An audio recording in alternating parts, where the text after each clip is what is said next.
Mga idol, mag-update ako sa inyo yung ginawang planted column dito sa perimeter. Ayan mga idol, oh. Bali, nakabari na lang siya ng 15 cm dyan sa tapat mismo ng biga. Ayan, oh. At yung ginamit na bakal dyan mga idol ay 25 mm. 8 yung vertical niya. Bali tatlong planted column ito mga idol, ay yung dalawa. Yung nagawa na. Bali may mga kasama pa siya doon sa portion na yan. Marami yan dito nagagawin na planted column mga idol. Punta natin itong pangalawa rito. Ito, ang ginamit din dito ay 25 mm. Ayan yung vertical mga idol. Ayan. At yung outer nya 16 mm. Ayan.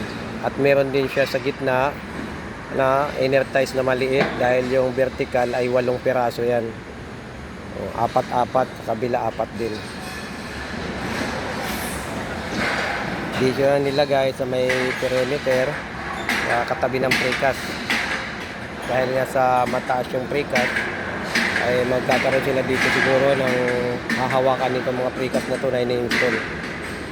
Dahil ang taas niyan 10 meters mga idol. Ayan, no?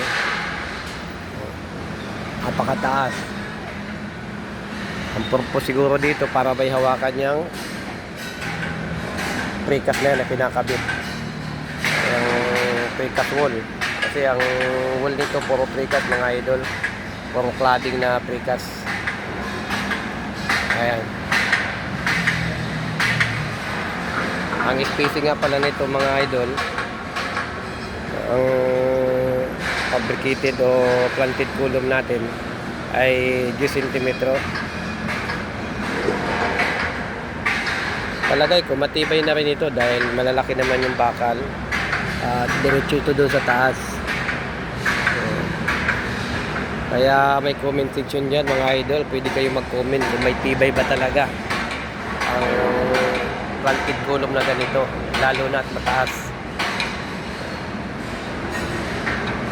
At baka pwede rin mga idol makahingi ng suporta ninyo sa aking YouTube channel, Ariel Vlog.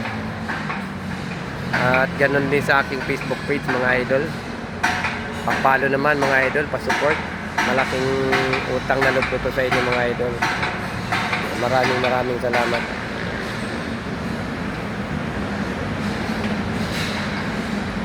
At God bless pala sa ating lahat mga idol. Muli hanggang dito na lamang. Bye bye mga idol.